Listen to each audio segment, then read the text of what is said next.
Hi again, Panther fans, and welcome to the Panther Insider Podcast driven by Ford. This is Dave Cohen, the radio voice of the Panthers. Great to have you back with us as we talk Georgia State athletics. And on this latest show, it's our Georgia State football bowl preview as Georgia State gets ready to go to Idaho to take on Utah State in the famous Idaho Potato Bowl. We're going to talk with quarterback Darren Grainger and cornerback Gavin Pringle, both all Sun Belt Conference performers. Georgia State finished the season at 6-6 overall, 3-5 in Sun Belt Conference play. Again, they're going to face the Aggies of Utah State out in Boise. That'll be on Saturday, December 23rd at Boise State on the Smurf Turf. It'll be Georgia State's sixth bowl game in their last 9 seasons and fifth bowl game under head coach Sean Elliott. Before we get to this week's podcast guest, as we always do, we want to thank our Panther fans who have subscribed, rated, and listened to our first 120 shows. If you've missed any of our previous podcasts, they're all available on our Apple Archives page. You can access that online at georgiastatesports.com. Again, we're talking college football bowl preview on this latest Panther Insider podcast. First up, we welcome all Sun Belt Conference quarterback Darren Grainger to the microphone. It's great to have you with us. I know everybody is looking forward to getting out to Boise, Idaho. This is exciting, back in a bowl game. Yeah, nice to be here, but, everybody's excited. We got us a long flight down there.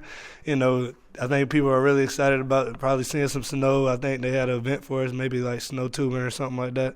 But, it's going to be fun to go out there. A lot of people haven't experienced Idaho. I know I'm one of them. So, it's going to be a new experience for a lot of people, and it should be fun. Well, you can look at the Georgia State season here in 2023 from two angles. Got off to a great start. We were 6-1, or you guys were 6-1 at one point. We end up 6-6.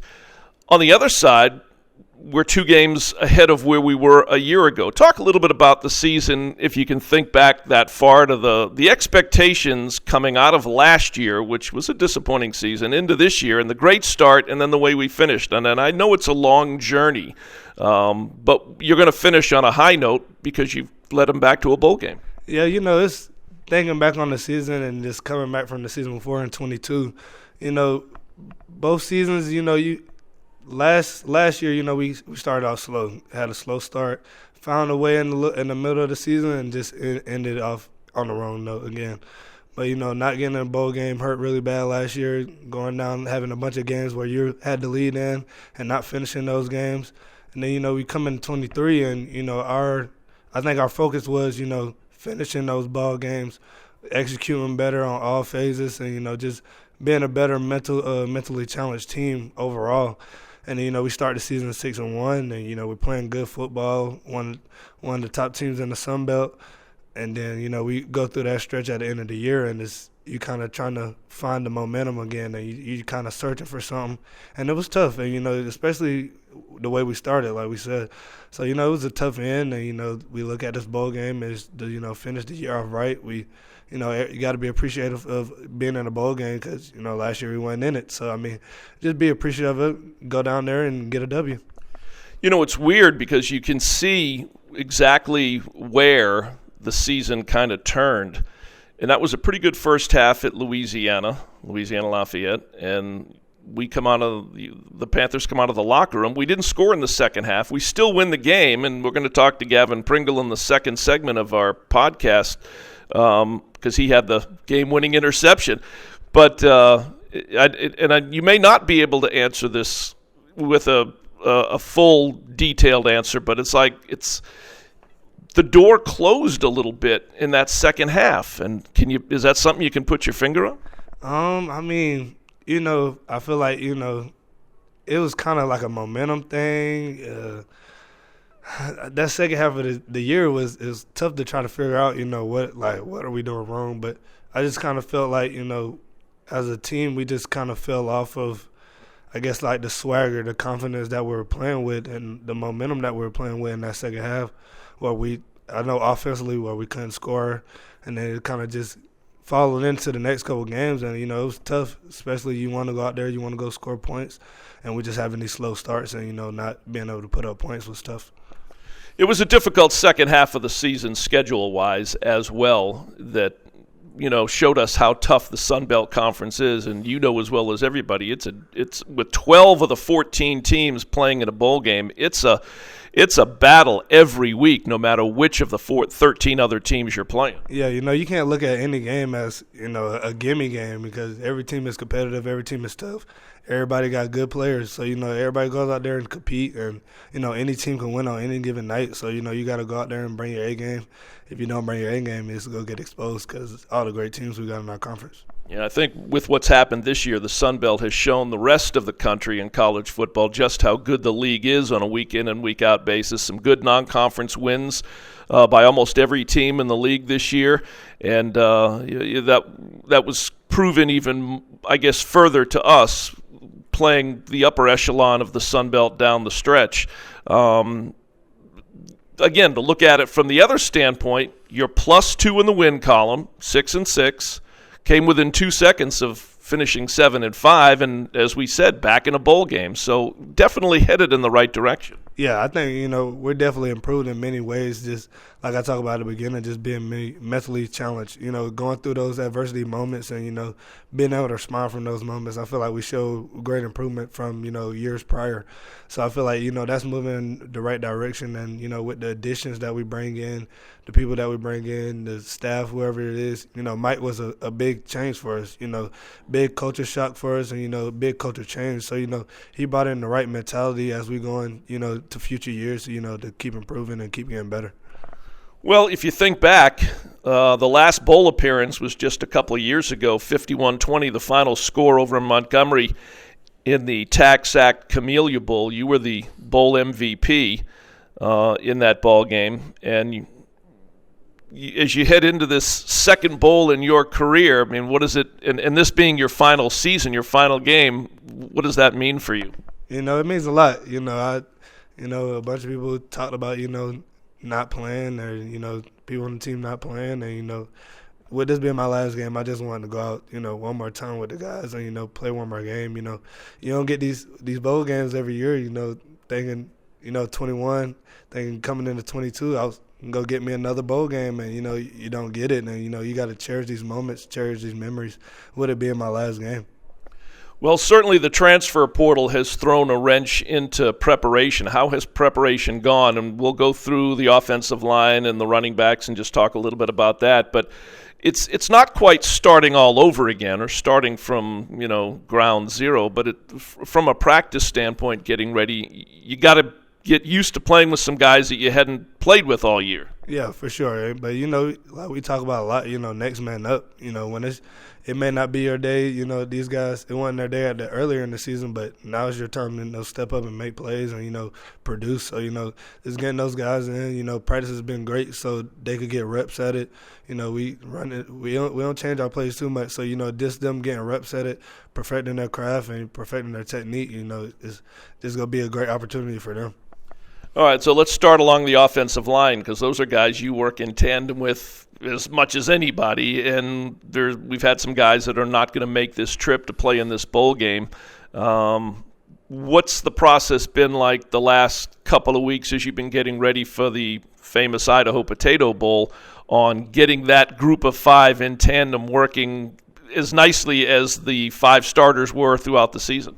I think each guy is kind of different. Just you think about Ben, you think about Lamar, those guys, they got some reps this year, just sitting behind Trevor at guard and then sitting behind Glover at tackle. So they got some reps this year, but, just being the guy at your position and, getting those reps all the time. And you think about Trevor Timmons moving to a different position. He was playing guard, now playing tackle. So, just getting those guys rep. A.J. Johnson, another guy who's playing center behind Avery Reese, saw limited time, but now it's your time to step up. So just getting those guys reps and, getting the repetition in, getting them used to, being the guy at your position, going with the ones. And, they should have a great game on Saturday. I'm going to say, for these guys, what's not to be excited about, the guys that have moved into a starting position are going to start possibly their first game in a bowl game. Yeah, it's a special time, getting close to Christmas. You get the early Christmas present, get your first start, being able to get some playing time on, primetime TV. So, it's going to be good for them. All right, well, Marcus Carroll is no longer here, transfer portal, and So from a running back standpoint, and we lost another running back as well. And you've always been a de facto running back. You led us in rushing. You led Georgia State in rushing a year ago, and this year was kind of the Darren and Marcus show with running the football. How has that changed? You're going to have Freddie Brock, Jalen Foster, and Terry Burden with you at various times in the backfield. Yeah, I feel like, they all provide something different. But, Freddie's going to be our guy with the ones. And, he showed some flashes this year, time that he got in. So, it's going to be good for him. Like I said, with everybody else, it's going to be good for him to get some playing time and, show what he can do. Then, Jalen Foster, being a young guy, was on scout most of the year. Now you come with the guys and, you get some time to get in there and show what you can do. So, just being a young guy especially, you should be excited about this and being able to play and, being able to showcase your talents and see where, you level at against on the D1 football field. And Terry Burden transfers to Georgia State from Reinhardt University up in Waleska, and I don't know how many carries he'll get, but it sounds like he's going to figure into the game plan to some extent. Yeah, I feel like, they're going to let, all three of those guys get some reps, get some, carries with the ball and, see what everybody could do. I mean, it's a time, it's that time where you can see where, everybody's at and, see where they could, fit into your offense. So, it should be good for all of them to get some reps and get some experience. You take that snap throughout most of the season, and as you're doing your check down, the top two guys, receivers, not tight ends, Robert Lewis and Talik Williams. Robert also into the transfer portal, so that changes the check down a little bit for the guys that you're going to be looking for. But you still got a lot of receivers back. Kadarius Thompson's still here, Jakari Carter's still here, Talik's still here, the tight ends are still here. So from my standpoint, it doesn't seem like, you're going to be missing one of your top guys, but still a lot of familiar faces to throw to. Yeah, it hurts losing Rob. He was a great piece to our offense. But, like we said, we got guys that can go out there and make catches. It's good to have Jakai's Cradle back. He's been practicing this week. So, it's been good to have him back with additions to Kadarius Thompson, Talik Williams, Jakari Carter. All those guys could go out there and make plays. So, it's going to be good. That's not a thing that we're worrying about. I think you and I talked about this in a Panther Insider podcast or one of our radio interviews earlier in the season. As a guy who utilized the transfer portal, transferring to Georgia State from Furman, and being in your last season and really your final game as the starting quarterback at Georgia State, and you see everything developing in front of you with what's going on in the college football landscape. How do you see it from your standpoint now as opposed to maybe when you were in Greenville looking to come to Atlanta?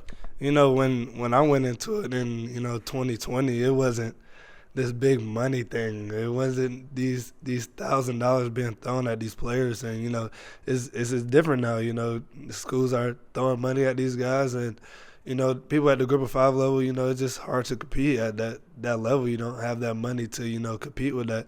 So, it makes it tough on the group of 5 guys. But I feel like, you have those guys that go into the portal and they have no home. And, you be able to scoop up these gems. And, it could work both ways, but it definitely sucks for the group of 5 who can't compete with the money that these Power 5 schools are throwing at these guys. But is it good for college football in your collegiate football player opinion? Because guys come and guys go. Honestly, from now on, and this is true with the group of 5, at the Power 5 as well, because they're going to have kids who sign with the Power 5. Maybe they don't get the playing time that they thought they would. They're going to look to transfer to group of 5. So in other words, you got kids going up, you got kids coming down, and I'm only referring to the FBS and the FCS level. Do you think it's good for college football at the end of the day? Yeah, I feel like it has its benefits. I also feel like it has its kind of negatives in a way. Guys are kind of chasing the money and not chasing, where you go produce, where you feel like it's home at. The things that will make your college experience, your college football experience a great time, and you kind of just chasing the money at that point. But like I said, there's some benefits to it. You getting paid to play the game that you love. Who wouldn't want to do that? And then, you have your negatives where you kind of just chasing the money. But, I feel like you can't turn around from it now. I feel like it's too late if you think about turning back from it. So, you just got to keep going, keep finding a way to improve it. You can't just leave it how it is because there's some flaws to it. So, just keep finding ways to improve it and make sure it's evenly matched or kind of fairly matched as we can get it. All right, quick scouting report from the Georgia State quarterback, Darren Grainger. The Aggies of Utah State, as you've been getting ready for this famous Idaho Potato Bowl, and I'm sure they're in the same boat as Georgia State is. They've probably had players that have entered the portal, but that's neither here nor there. What have you seen on film from them, and what are you expecting from a defensive standpoint on their side? What have you seen? From what we've seen, they have some great guys, some great guys on the D-line. They got some good DBs. So, we just got to go out there and execute. I feel like, that's what every game, especially with the offense we run, it's not really, what the defense does. It's how do we execute? How do we, run our plays to the best that we can. So I just go out there and execute, take what they give us and, go out there and be the better team.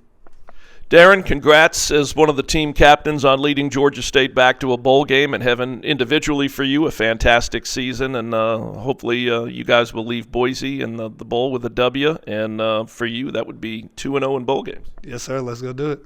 All right. Want to thank Darren Grainger joining me on the Panther Insider podcast, driven by Ford. Coming up, we're going to talk with cornerback Gavin Pringle following these words from Ford and Center Park Credit Union. Even before the victory celebration is over, great teams are back at it the next day, working to get even better. The team at Ford understands how hard work and dedication pay off. Over the last 30 years, Ford Explorer has been America's best-selling SUV. In fact, all Ford SUVs, like Explorer, Escape, and Edge, are built for victory. Score a great offer today at your local Ford dealer. Based on total cumulative OEM reported U.S. sales for all SUVs from calendar year 1990 through calendar year 2019. Center Park Credit Union, the official financial sponsor of GSU football, is proud to be a part of the Georgia State community and the Panther athletics program. Center Park provides members convenient financial services. In addition to online banking, mobile banking, and 7 Metro Atlanta branches, Center Park members have access to 5,000 co-op shared branches and 75,000 surcharge-free ATMs nationwide. To find a location near you, visit online at centerpark.org/contact, and that's park with a C. Not a member? Join today at centerpark.org. At Center Park, we help our members flourish. We're back on our Panther Insider podcast, driven by Ford, as we preview Georgia State and Utah State in the famous Idaho Potato Bowl out in Boise, coming up on December 23rd. Talked to Darren Grainger and got a little bit of a perspective from the offensive side of the football. And now we're going to welcome to the microphones All Sun Belt Conference cornerback Gavin Pringle. 4 interceptions, which had him tied for the Sun Belt lead. Of course, had some big plays on the defensive side this year. And, you bring a little bit of a different perspective to playing in a bowl game because you transferred to Georgia State from an FCS program where they play a 24-team playoff, and they actually do crown a true national champion. For you, this is going to be your first bowl game. That's kind of cool. Yeah, this is my first bowl game, so I just want to go ahead and have a good experience. This is a lot of the guys' first time going to Idaho, so that's going to be a different experience for all of us. But the main goal is to go out there and win. And, the FCS is kind of different. We never made it all the way to the playoffs, but we actually get a chance to go out here and win something and compete for something, so I'm happy about that. But as a college football player and a college football fan, and I've worked at the FCS level as well back in the radio days at Furman, they do crown a true national champion. You don't have any of the controversy like we saw this year with picking, Alabama and excluding Florida State. You don't have any of that really as much at the FCS level because it is 24 teams, and they do decide a true national champion by playing a playoff system. Yeah, it's completely different than how it is at FBS level. The FCS level, I wouldn't say it's tougher, but you got a long way to go to get there, so it's a lot of work that got to be put into it. But they definitely do crown a true champion, and I like that honestly about the FCS level. All right, as you look back at your first season at Georgia State, 6-6. I know you were not here a year ago, so +2 in the win column and back in a bowl game. What are some of the things that stand out to you from your first season playing at Georgia State? I would say the leadership has changed a lot. Our leaders do a great job leading us and just leading by example, doing the right things, and we all working on really being on the same page. We didn't finish the season how we wanted to. We started off very strong, and I think that was like the main problem, just not finishing how we wanted to. So that's something we got to work on as a program, both the players and the coaches. But we all keeping the main goal, and that's just to keep putting one foot in front of the other and keep moving forward no matter what happens. Adversity's going to hit. That's the name of the game. It's going to be adversity. We just got to keep on fighting through it, not pointing fingers at anybody, not blaming one another, but just keep working and keep getting better each and every day. Perspectives change, both from people watching the game and perspectives change from people playing the game. You mentioned leadership. When you transferred to Georgia State from the FCS up to the FBS level, you come in wanting to prove to yourself that you can play at what we'll call the Sun Belt Conference level, which you more than ably proved with your performance this year. When you think back to where you were when you first came to Georgia State and where you are looking back on your first season now, what are some of the things that kind of jog your memory and your mind as the player that you were and the player that you are today? Coming out of high school, just to start off, I think I was like highly under recruited. I always felt like I could play at the FBS level. So once I committed to Georgia State, I knew I finally got my opportunity to go out and not prove anybody wrong, but just prove myself right and show that I had the ability and the talent to play at this level. I'm sure a lot of people had their doubts about me, like when I first came here, but I think I exceeded everyone's expectations, honestly. But just to talk about it a little bit, it's kind of rough. At first, when I first got here, just the transitioning from one level to another, the game is just faster. Everybody's bigger, so it's a different aspect to it. But I think I transitioned well. I think since I've been here, I've become a smarter player. I've got faster, more physical. I think my game has just completely gotten better all around, honestly. Yeah, when you come in, and I think we talked about this when you were with me on a previous Panther Insider podcast. Not so much the chip on the shoulder, although there may have been a little bit of that, because we did talk about your journey, as you mentioned, out of high school and through the FCS level up here to Georgia State. But you certainly have, in a positive way, something to prove, whether it's just to yourself, more so than people on the outside of your inner circle. Yeah, definitely. People are always going to look down. It's always going to be critics. People going to have a bunch of different things to say about me all the time. I can't get too caught up in that. I know what I can do. I just got to go out there and be consistent as possible each and every week. I've had some good weeks. I've had some bad weeks. My main thing is just being consistent and just keep getting better each and every week and doing as much as I can to help the team win in any way possible. Again, with Gavin Pringle on our bowl preview, Georgia State and Utah State. I'm sure you've had a chance to watch a little bit of film of them as you guys get ready. This will be the first meeting ever between Georgia State and Utah State out of the Mountain West. What are some things that, as you spend time in the film room, that you've been able to really kind of focus in on in practice as you get ready for this game? Well, for me personally, I focus on my technique a lot, just cleaning up my things like at the line of scrimmage, playing man, playing zone, having good eyes. I just work on, all aspects of my game, but I know they got a good offense. They got explosive guys on the outside. They got a running quarterback. So we just got to stay true to ourselves and have good fundamentals all week. That's really what I'm focusing on throughout the week. Good thing is, too, if you want to look at it from a comparison standpoint, it's not anything you haven't seen from amongst the best teams in the Sun Belt Conference this year. Yeah, they kind of run a similar offense to ODU with the wide splits with the wide receivers. Just we've seen it before. It's nothing we haven't seen before. Just sticking to what we know. We're going to be fine if we just stick to what we know and we all on the same page. Football is football at the end of the day. I always say you can run it, you can throw it, or you can kick it. It's who does it well and better at the end of the game more often than not that ends up winning the football game. But with a bowl game, from a concentration standpoint, there's so much more in and around the game as opposed to it just being a regular season non-conference or Sun Belt Conference game, so that you kind of got to stay in between the lines and keep that focus. Yeah, definitely. Focus is the main thing. I know in bowl games, a lot of teams come out and they try new stuff just to see what works and what don't. So they may come out and they may try some crazy stuff. We may try some crazy stuff. I really don't know. We're going to see how it plays out. This is my first bowl game. So definitely staying focused is important. And just like I said before, just making sure we all on the same page and we communicating. Was it always a goal of yours to play in any bowl game? Yeah, of course. Around this time last year, I was home watching other guys play on TV, just wishing I had that opportunity. So now I finally get that opportunity to, still be playing in December. So I'm blessed for that. I'm happy about it. So, yeah, I always wanted to play in a bowl game. And remind Georgia State fans, I know, but remind Georgia State fans where you're from. I'm from Baltimore, Maryland. So Baltimore, Maryland to Atlanta, Georgia to Boise, Idaho. Yeah, it's a long way from home. What have they talked to you guys about as far as the experience of being in Idaho? And you're going to see a lot of big snow-capped mountains. Yeah, they said it's going to be a lot of turbulence on the flights. They said mountains, snow. It's going to be a lot of things. I think they got like a snow tubing event planned for us. They're going to have a lot of different things for us to do, but it's just going to be a good experience for myself just to see something new and a lot of the guys on the team. Yeah, I was going to say, this is an opportunity. When they talk about team bonding and togetherness, this is an opportunity. You're going to be far enough away from Atlanta, as far as any outside interference. Once you get into Boise, this is an opportunity. Let's just, drill down even further for the defensive unit to kind of really come together, as one group. Yeah, it gives us a chance, to do some things outside of football as a team. We all going to be in a new place, so we all going to be experiencing the same things, just some different things. But it gives us a time to just sit around, go do different things that we've never done before as a team.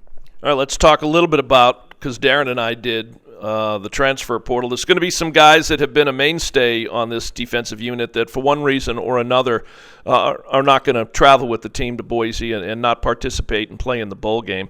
How's practice been with those faces and those bodies not being on the field getting ready to go? Some of those guys were captains, so it's kind of tough when you don't have all your leaders. But we have multiple people that have stepped up. We got new game captains for this game, so we still following in our captain's lead. We doing everything we can just to be on the same page. The young guys that haven't played all season, this is their opportunity to step up and be the guys that they think they are. So we're gonna see how we do. My main thing is everybody being on the same page. If we communicating and we helping the young guys understand what's going on and telling them what they need to do, I think we'll be completely fine as a team. We got a bunch of guys that can play from starters to third string. We got a bunch of guys that can play. So we're not really worried about who's on the field, who's not. The main thing is just everybody communicating and being on the same page. By the way, who are the team captains for the bowl game? I want to say it's JJ. Who the other three? I can't remember. It's JJ. But Darren, I think, is the only one left of the original four. Yeah, Darren is the only one left. It's JJ, I want to say Avery, Darren, and I can't think of the fourth one. I don't know who the fourth one was. I can't remember. As they always say, though, next man up. Yeah, next man up. Next guy got to step up. Whoever it is, we're going to follow their lead, and we're going to do everything we can to get the win. All right, again, we've been talking about Utah State. Again, a team that Georgia State has not played. A running quarterback presents what sort of challenges above and beyond a more stay-in-the-pocket type quarterback from your standpoint in your position? It's tough. We're going to have to man up a lot on the outside just so we can keep guys in the box. But when you got to run a quarterback, you can't remove too many people from the boxes. All you're going to do is when everybody's covered, all you're going to do is look to run. So that definitely changed the aspect of the game. But like I said, it's nothing we haven't seen before. We didn't play running quarterbacks all year. So it's nothing we haven't seen before. We just got to come out and be ready. Yeah, running quarterbacks, when you think about it, is not that big of a deal anymore like it was in years past. Yeah, it's not at all. And then we practice against a running quarterback every day. GG can run. He can do anything anybody else can do. So we're used to it. We just got to come ready to play and everybody being on point. All right, again with Gavin Pringle, what's one or two things you want to do when you get to Boise and while you're in Boise to be able to say that you did it, something that you've never done before? I'm definitely going to do the snow tubing, and then I might go shopping or something. Nothing too crazy. I usually just be chilling, just looking at different things, but I'm definitely going to go shopping and snow tubing. Are you one of those quote-unquote new experience guys? Do you embrace the opportunity to go somewhere you've never been before, to do something you've never done before, so on and so forth? Some folks are a little bit more what we'll call inward. They're protective of or a little bit hesitant. Are you more of a guy who embraces new opportunities like that? I think I'm a little bit more hesitant, honestly. I've never been this far from home, so it's going to be different for me, but I'm going to cherish the experience. I'm going to do as much as I can with the free time that I have, and we're just going to see how it goes. All right, well, hopefully Georgia State will go out there. You'll go out there, have a great game, and enjoy Boise while you're there and be able to leave with a W. That would be great. Yeah, it would. Thank you for having me.